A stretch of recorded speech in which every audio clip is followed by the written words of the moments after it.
What's up, ATL and everywhere in between? Welcome to another edition of ATL 101. I'm your host, John Wayne, with my co-host here, my boy Yummy. Yeah, man. K the finest, man. K the East side. You know what I'm saying? East side, the best side? Come on, man. But stop being so disrespectful. It's your girl Diamond Peep representing that West Side Bankhead Zone 1. K the way greater, baby. And today, we're gonna have a history lesson 101. It's one thing to do something great, but it's another thing to be the first to do it and to do it great. And today, Diamond, I'm gonna let you do the intro because but you're gonna have to put a little into it. You know what I'm saying? I mean, it really I had to give you a little gas last time. I really don't have to put no into it, because the thing is that when you are one of the first people to put Atlanta all the way on the map, and you just so humble about doing it, and when you use that word legendary, see, everybody can't get that title. That title within itself, legendary. Everybody can't get that legendary. But when you got somebody like MOJO, you just can't say MOJO. You really have to say the legendary. You know what I'm saying? Because we got a lot of legendary. We do. But this man right here put ATL, you know what I'm saying? The ATL hoe, you know what I'm saying? Put ATL on the motherfucking map. Welcome, the legendary MOJO. All right. Welcome to the show, MOJO. How you doing? Man, I'm doing good, man. I'm just glad to be here with you guys, man. You know, and when y'all talk about that, you know, about legendary, you know, I always tell people, you know, back in the day, you know, 1982, 1983. I was still a baby.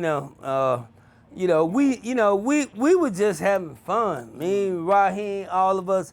We were just having fun. We never, ever thought back then that 40 years later, you know, it'll be like, you know, hey, you know, y'all the first one started it. Hey, MOJO, you the first one to get a record playing on the radio, to get a rap song playing on the radio. And mind you that my first song, Let MOJO Handle It, was not only the first song played in Atlanta, but it was the first rap song played in the South by someone in the South that was not New York that got radio play. Right. MOJO, let me back up. First of all, where in ATL you from? West side, best side. Went to Washington High School. Okay. Why not? Look at you, Diamond.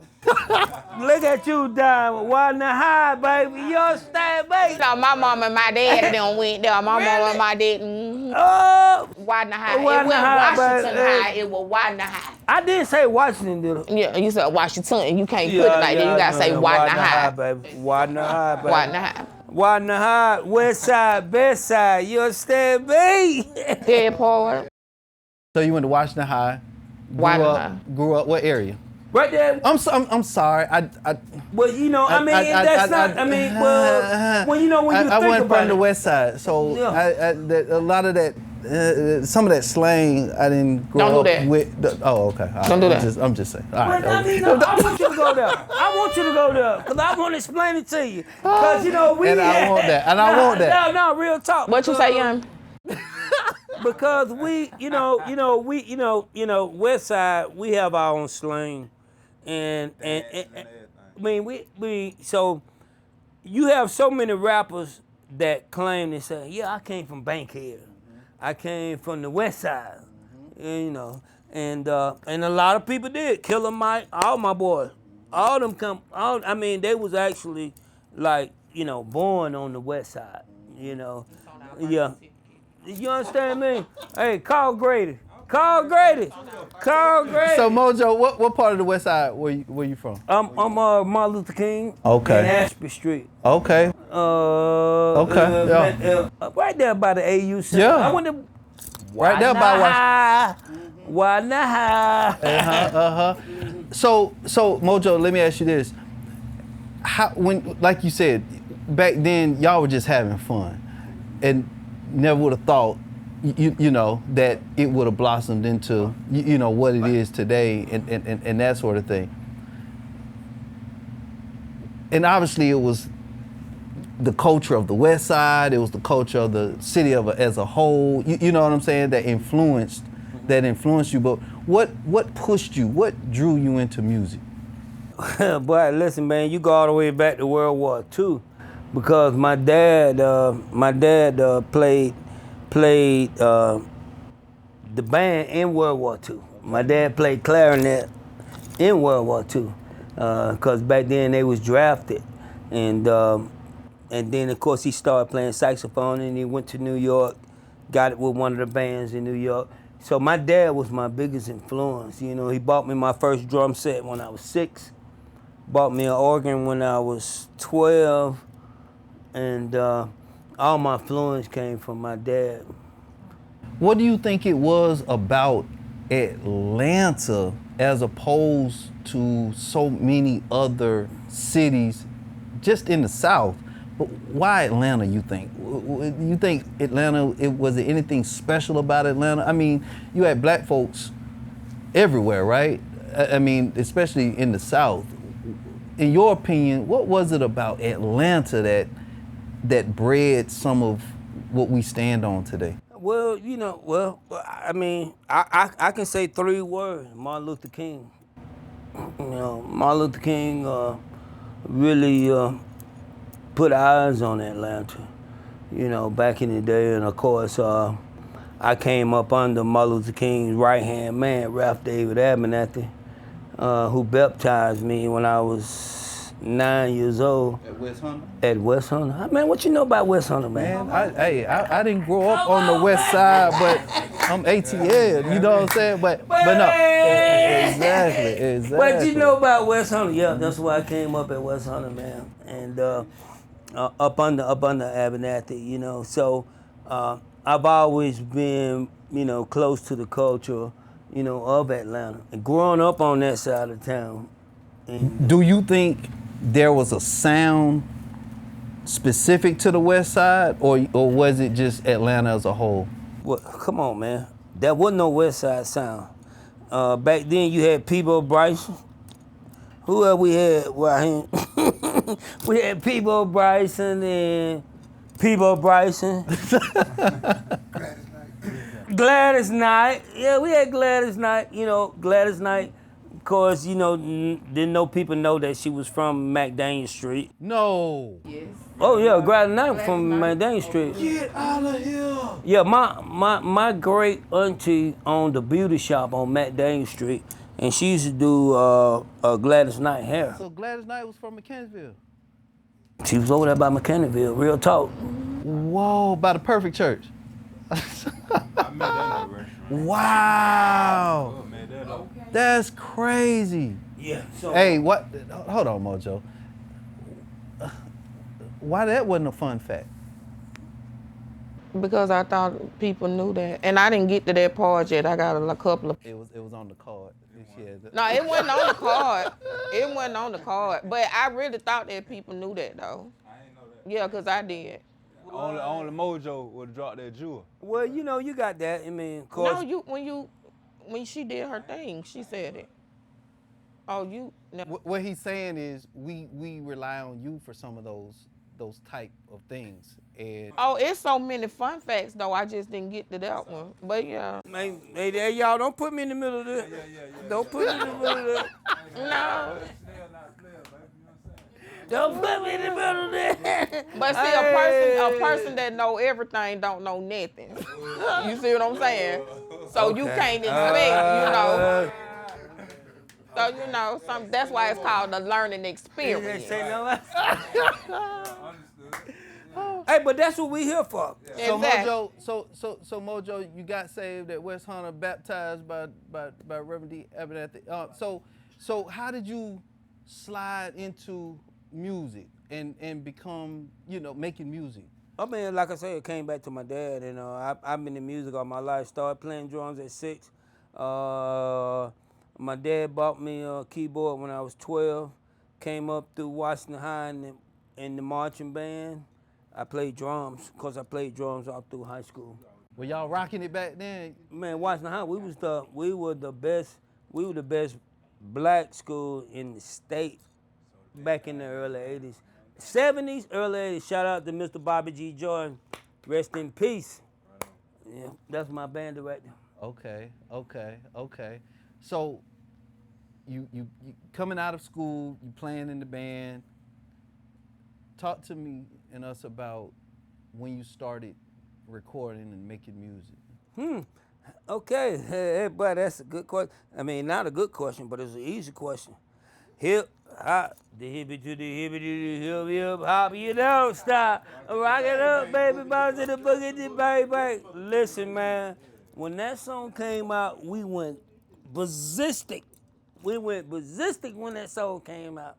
So I ain't gonna tell you no lie, I spent about a week with my record player.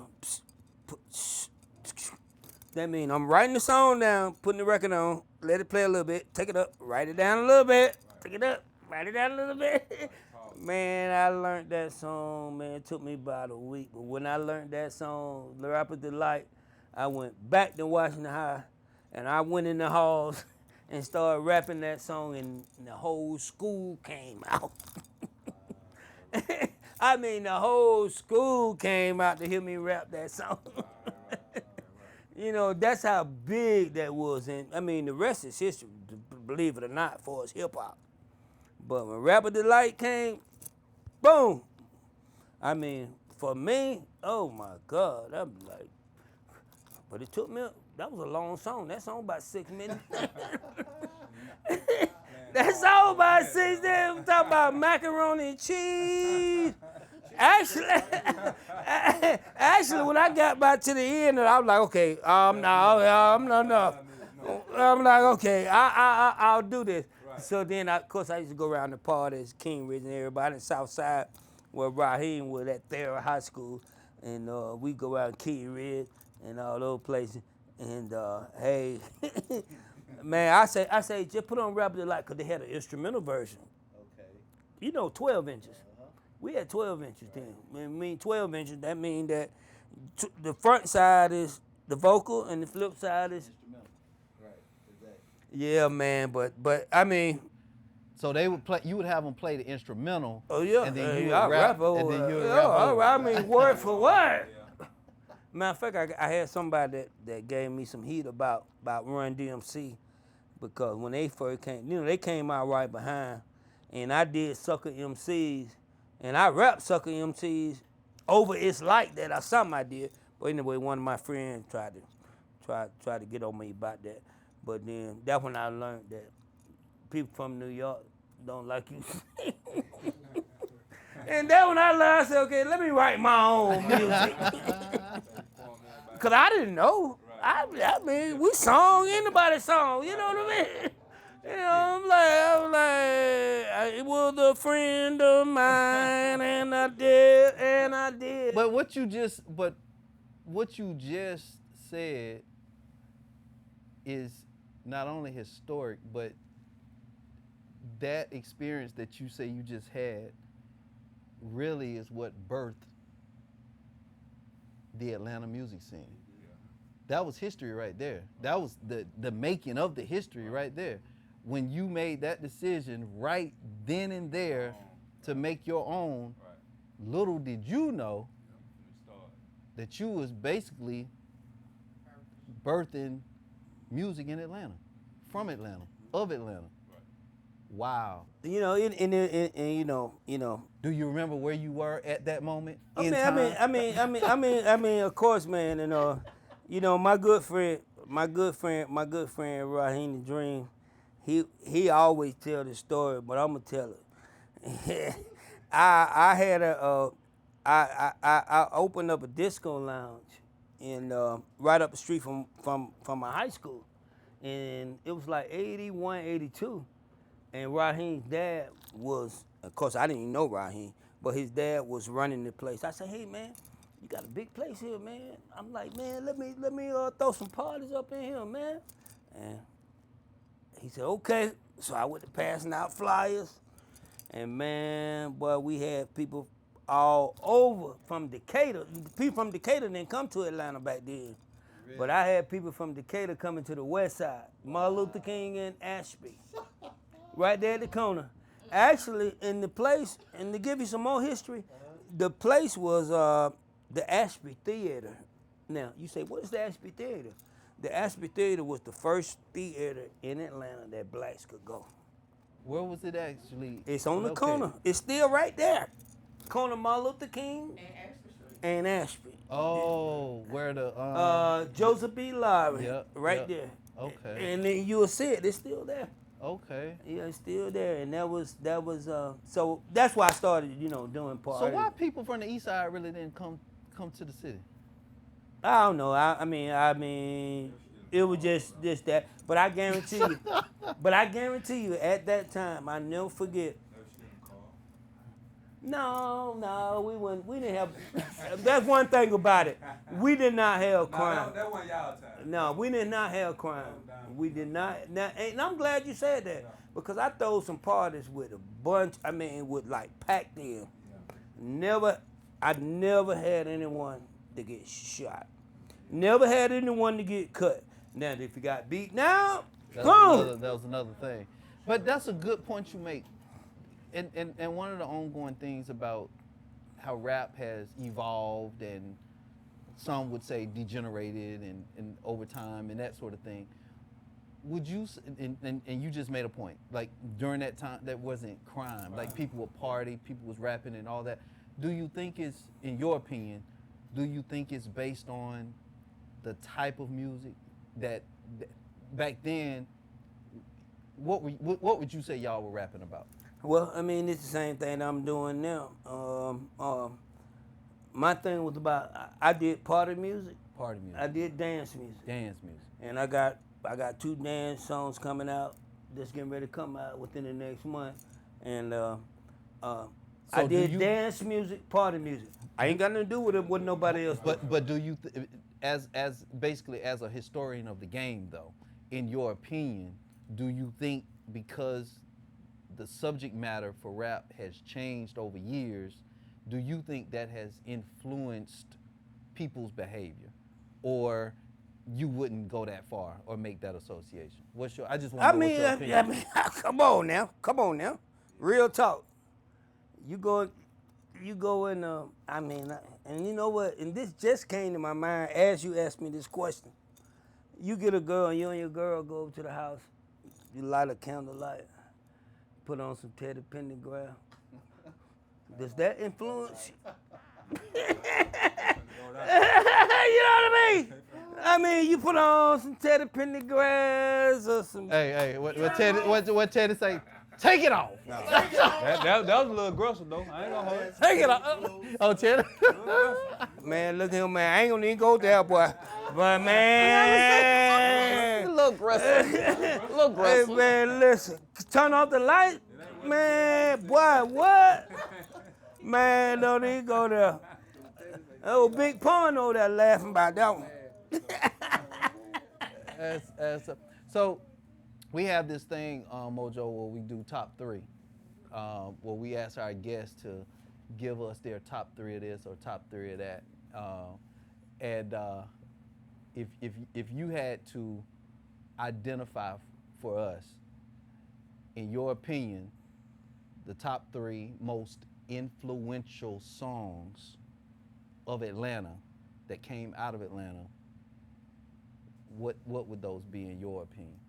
Now, nationally, In Atlanta. okay, but I'm just gonna say, first of all, nationally, I was influenced by Curtis Blow, Run DMC, of course, Run DMC, Grandmaster Flash. Okay. You know, all those guys I got to meet. LL Cool J when he was 16. Okay. Well, I think he was about 15 when I first met him. But for locally, Yes. MC Shadi, Raheem the Dream, Kilo Ali, my man D-Rock, Sammy Sam, Pastor Troy. Top 30. You gonna give us that top 10? Keep it going, OG. Right there, and then you go to the 9th, Goody Mob, Outkast, you know. And that's pretty much all my folks, man. Right on. And you just put them down. Them my folks, man. Them my folks, man. And we are DJ Taz. You understand me? Diamond P. Diamond P added to the list. Now, how did you get the name MOJO? Man, now where did you get that? Now, how did you come up with that question? Oh my God. I never get asked that question. Well, to be honest with you, I was about 9 years old, maybe 8, 9 years old, and I lived not in Eagle Home, not in the projects, but I lived in a house close to the project.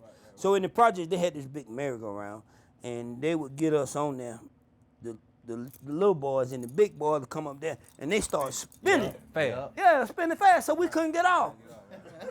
You know, and I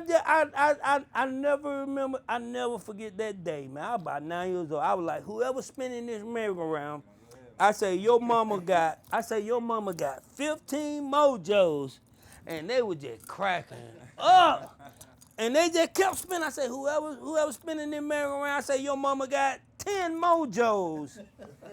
And then next thing you know, I was walking down the street, all the big boys were saying, Mojo.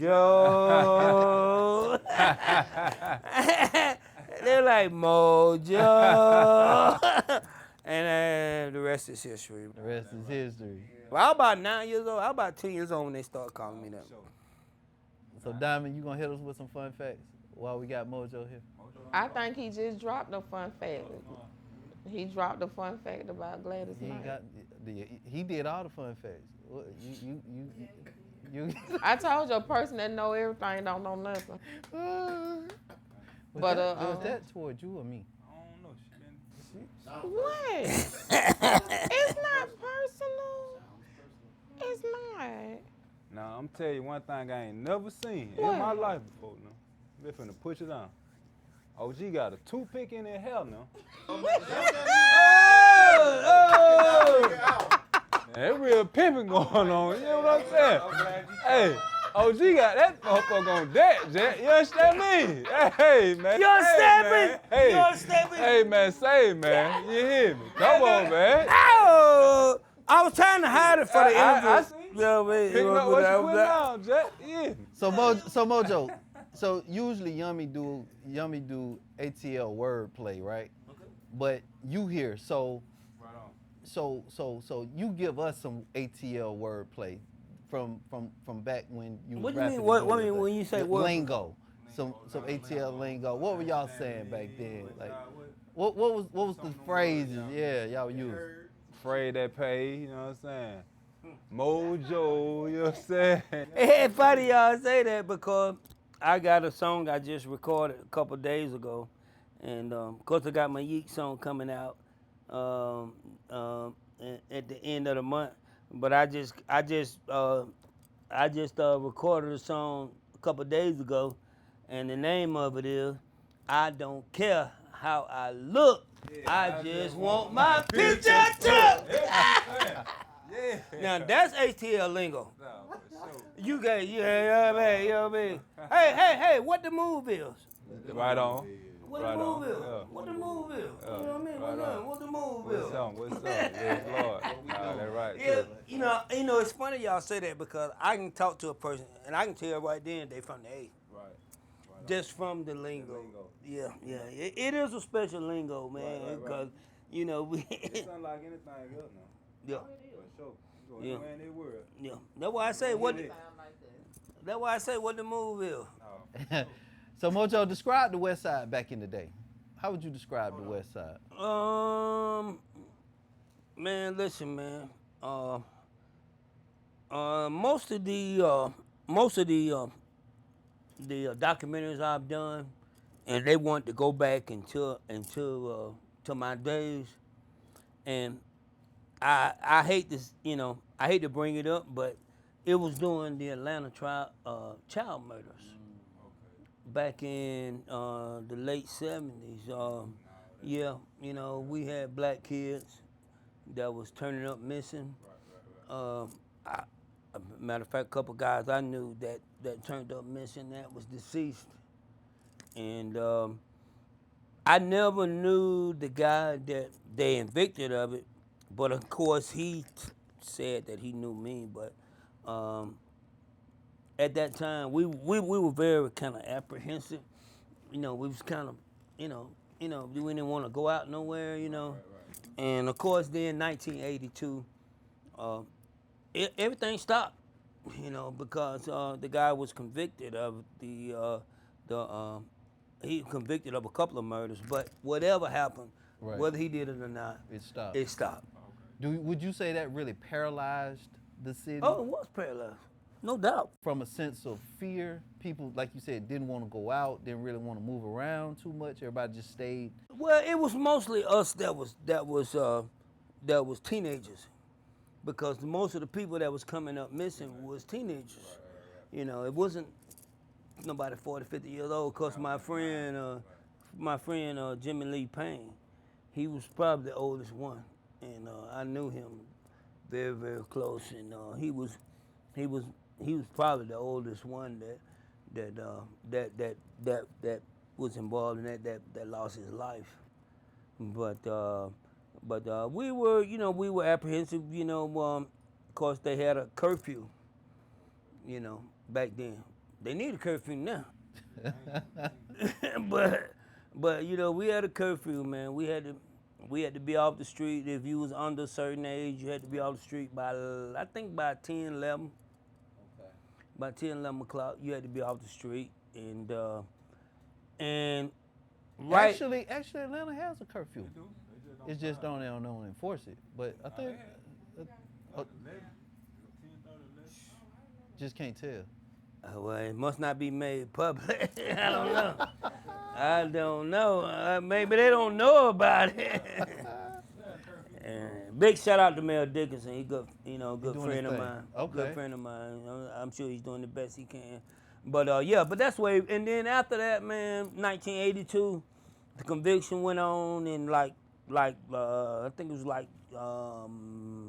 February 1982. And then everything settled down, and then that's when I came out with Let MOJO Handle It. And the end part of 1980. So people was really ready for it. Because none was going on. Listen, let me tell y'all something, man. I don't want to prolong this. In 1982, there were 908,000 people in Metro Atlanta. 900,800 was population of Metro Atlanta. That same area, 6 million, right today. Right. The same area. 900,000, 1982, 2024, 6 million. So you pop out, you doing your thing. How would you describe how the city reacted when you came out with? Man, listen, boy, we were rolling, man, because like I say, rap was new. And then I'm coming out rapping and this and that and other. And then of course at the time we had the WLK used to have road shows every Tuesday. And they would go around in Atlanta, different parks. They would go Mosley Park, this park, all around the city. And of course they would go on the radio. And they'll say, yeah, WLK Road Show this week, and it's starting the electrifying MOJO. And so we did those. We did the road shows, man. And that was, that was my connection with radio in Atlanta, WLK. Okay. Yeah. And WLK is still, Absolutely. yeah. But at that time, WLK was like the main station for urban. WLK and WIGO, they was known for because V103. We were not listening to FM stations. Right. So MOJO, last question before we let you out of here. We appreciate you just taking the time. I appreciate y'all having me, man. And we wanted to really just have you. ATL 101 is about celebrating Atlanta greats and people who really helped put Atlanta music on the map. Last question for you. Having seen where Atlanta music started, how would you compare today's sound with what you and everybody that came after you were doing. Do you think, in your opinion, has it gotten better, gotten worse, about the same? What's your opinion on Atlanta music today? You know that to be honest, that's a loaded question. It is. I'm glad you realized that. That's a loaded question, man. I'm trying to make a sound bite. But you know what though? But you know what to be, I'm always prepared for that question, man. And look at back in the early '80s, we did dance music. That was it. We did dance music. We did music to make people get up, make people want to dance. And then of course in the mid '80s, you had you had Two Live Crews and all them started coming out, and then Luke Skywalker started making lawsuits about freedom of speech, and this stuff. So at that time, the hip hop business started changing. That means people started saying, okay, I can say whatever I want to say. Right. You know what I mean? I'm not censored. And I always say, I remember this lady over at Third World, Raheem know what I'm talking about, that was on Decatur Street.